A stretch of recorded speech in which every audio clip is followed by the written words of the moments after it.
Alors, donc, les petits candidats et ceux qu'on avait loupés. Alors, comme j'ai la liste sous les yeux que oui, j'ai accès au site du Conseil constitutionnel, chacun ses loisirs.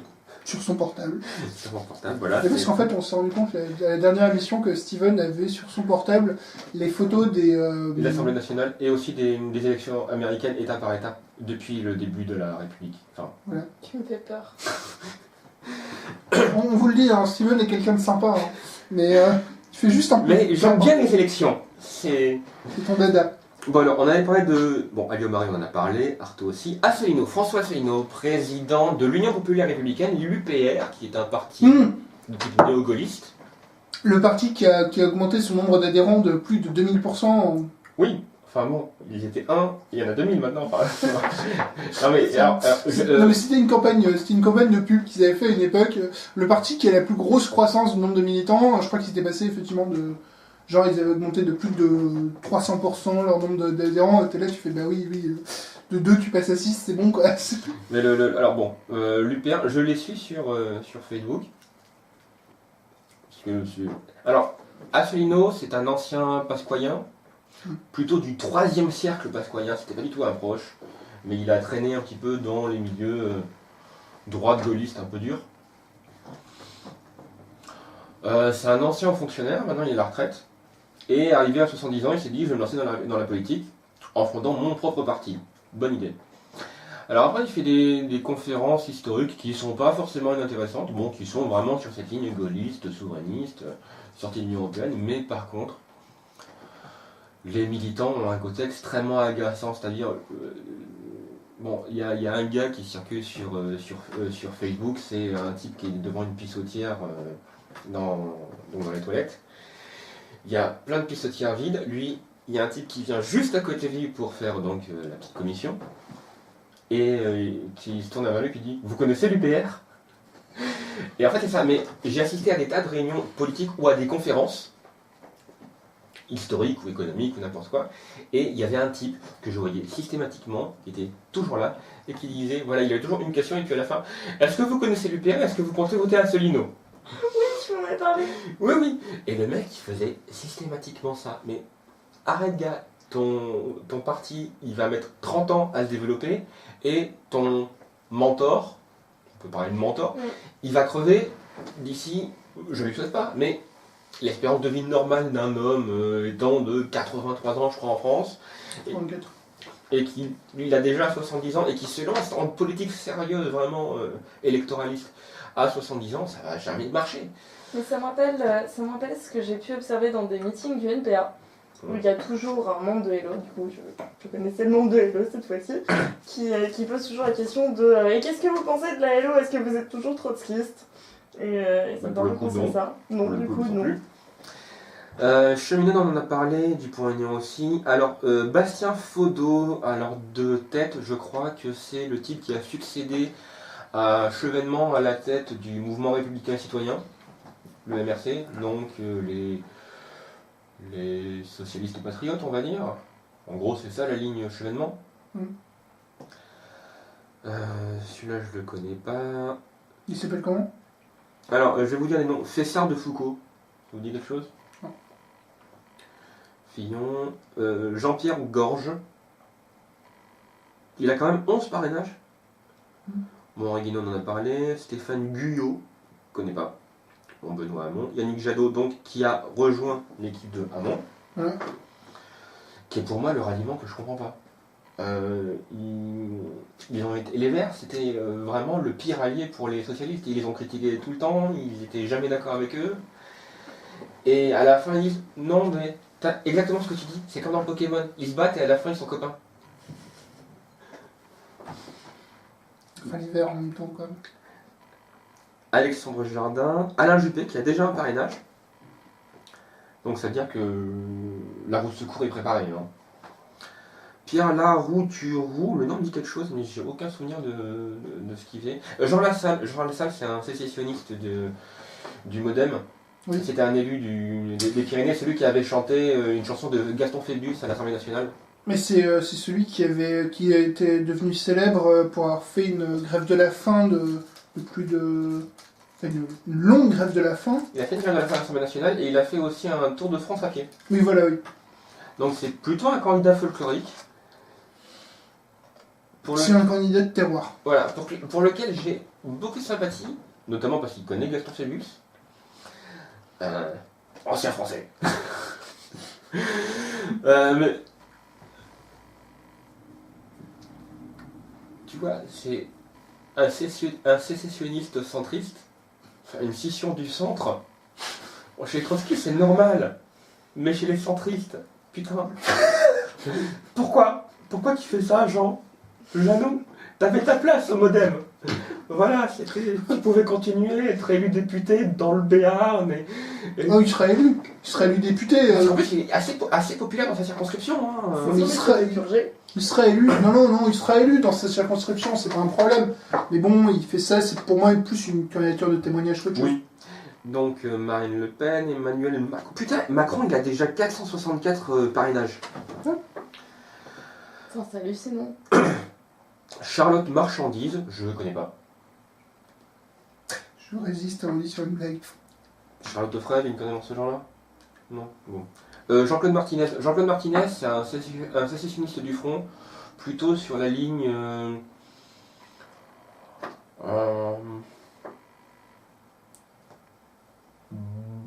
Ce que j'appellerais moi bonaparto-bolchevique.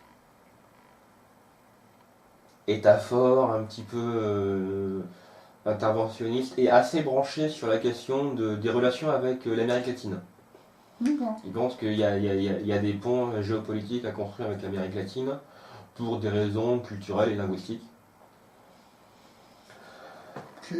Ça arrive des gens bien. Mélenchon. Alors Nicolas Miguet, alors c'est pas la première fois que ce mec se présente, en tout cas qu'il est candidat à la candidature. C'est un mec qui est sur la ligne défense du consommateur. Ok, c'est le candidat du UFC que je veux dire, quoi. Un petit peu, ouais, c'est anti-impôt, enfin c'est le candidat du contribuable et du consommateur. Ok. Paul Moumbach, je suppose que ça se prononce comme ça, je sais pas qui c'est. Bon, Philippe Poutou.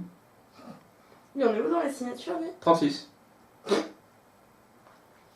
Didier Tauzin, alors lui c'est un général qui se présente sur une ligne souverainiste. Le problème avec les souverainistes c'est qu'on en a 50 quoi. Il y a Tauzin, Guénaud, Dupont-Aignan, Marine Le Pen, tu peux la mettre dedans. Cheminade d'une certaine façon, Asselineau, Lilias. Enfin bon, à la fin t'en auras quoi? T'en auras peut-être 2, 3. 2 oui, Dupont-Aignan et Le Pen. 3... Bah, et aussi Elio-Marie, d'une certaine manière. Elio-Marie, elle a 8 signatures pour l'instant. Oui. Oscar Temarou, indépendantiste tahitien. Oui, c'est pas un ancien. L'ancien président de la Polynésie française. Oui, mais celui qui se battait tout le temps avec l'ami de Chirac. Ouais, c'est ça. Oui, voilà, oui. Emmanuel Tognuti, aucune idée de qui c'est. Bernard Trambouze. Christian Troadec. Bon, je suppose qu'il est breton. Michel Vernier. Ah, Antoine Wechter. Antoine Wechter, c'était un écologiste qui avait fait un peu parler de lui dans les années 90, qui était sur la ligne. On est écologiste, mais ça ne veut pas forcément dire qu'on est de gauche. Ouais. Ce qui, dans le milieu Les Verts, est appelé un environnementaliste avec beaucoup de mépris. Mais il n'y avait pas déjà un parti là-dessus qui s'appelait Le Trèfle ou un truc comme ça? Alors eux, c'était le mouvement écologiste indépendant. Alors après, le trèfle que ça existait, ça ne m'étonnerait pas, enfin en même temps. Tu sais, De Gaulle avait une phrase assez rigolote, c'est difficile de gouverner un pays qui a plus de fromage que de jours dans l'année et plus de partis politiques que de fromage. C'était pas comment est-ce que vous voulez que comment vous voulez qu'il y ait un accord politique Oh oui, une union politique dans un pays où il y a 420 fromages différents. Et la dernière que j'ai, c'est Ramayadé. Oui. Donc, qui elle fait sécession de. Alors, elle était d'abord de l'UDI. Ouais.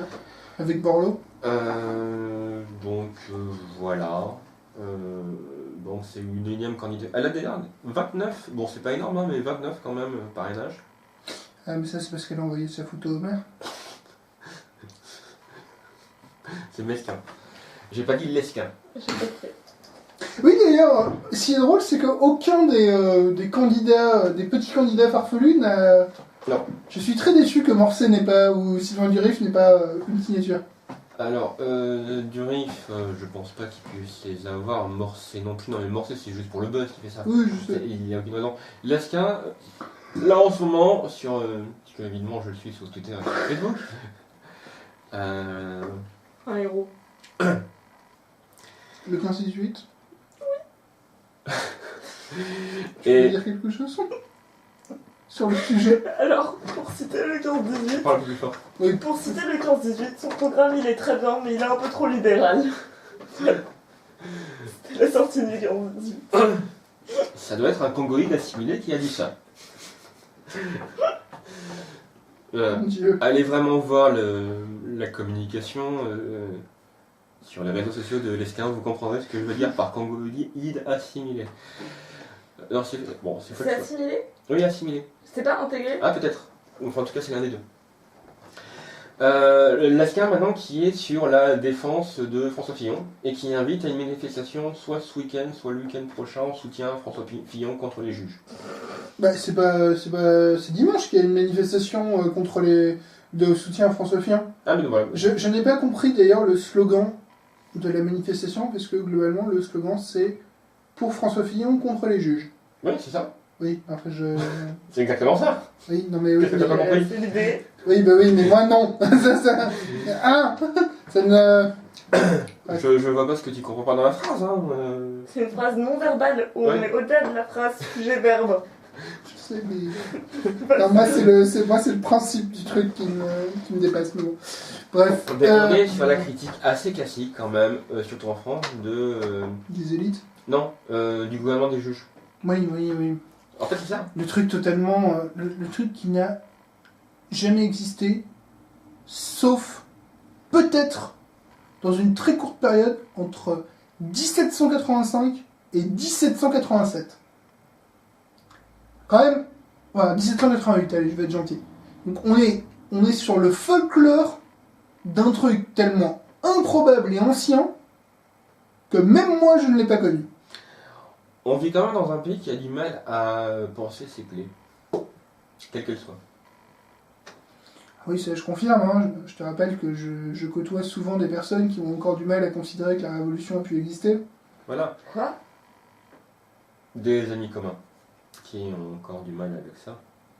Qui pensent encore que si tu n'es pas chrétien, tu ne peux pas être français.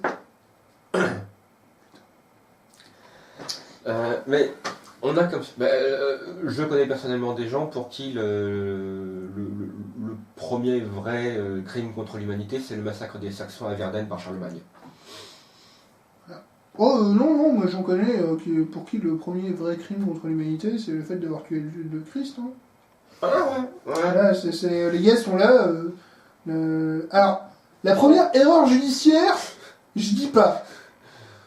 Je mettrais Socrate avant, mais à la limite, je dis pas. Mais bon, il y en a certains. Alors j'en avais un coup qui m'avait sorti. Bon, sur le coup, je trouve ça très drôle. La démocratie, c'est quand on préfère Barabbas à Jésus. En même temps, Ça marche. ça marche, hein. C'est vrai. Hein. La démocratie, c'est quand on oblige Socrate à boire le ciguë. Aussi.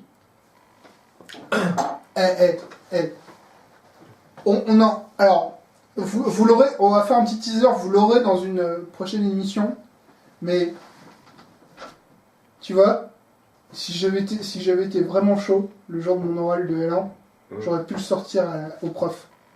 La démocratie, c'est de préférer Barabbas à Jésus ou d'obliger Socrate à boire les ciguë. Ouais, alors faut quand même avoir les couilles de la sortir celle-là. Alors, je tiens à En dire que examen. je suis un peu comme les jeunes fillonistes, je me désolidarise. Non, mais en fait, je t'expliquerai, parce qu'en fait, c'est un oral que j'ai passé, c'est probablement l'oral le plus folklorique que j'ai jamais passé à la fac. C'était fabuleux. Oh. Je vous expliquerai plus tard. Donc on a fait le Et tour. je vous expliquerai plus tard. On a fait le tour des petits candidats. Mhm. On va peut-être passer à la dernière étape. Redéparler. Oui, ok.